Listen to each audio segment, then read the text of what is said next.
ఒక పచ్చని గ్రామంలో నది ఆనకట్ట దగ్గర ఉన్న చిన్న ఇంట్లో జెన్సీ అనే పాప తన అమ్మా నాన్నతో కలిసి ఉండేది.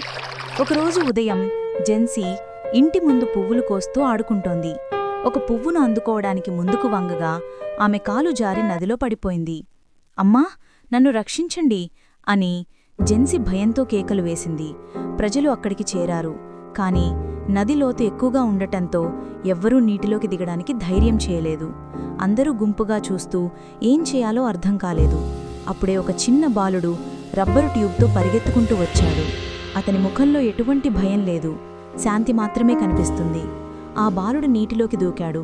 జెన్సీ దగ్గరకు చేరి, భయపడకు, నేను కాపాడుతాను, కాస్త స్విమ్ చేయడానికి ప్రయత్నించు అని ప్రేమగా అన్నాడు.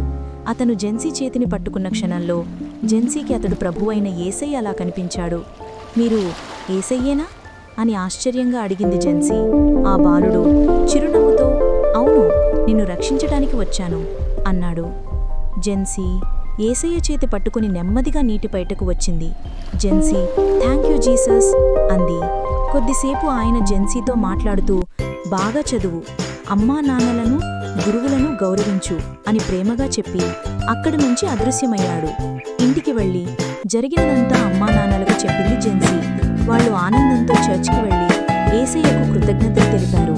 ఈ కథ నీతి అంటే నమ్మకంతో పిలిచిన వారిని దేవుడు ఎప్పుడూ ఒంటరిగా వదిలిపెట్టరు. మంచితనం, విశ్వాసం ఎల్లప్పుడూ రక్షణను, ఆశీర్వాదాన్ని తెస్తాయి.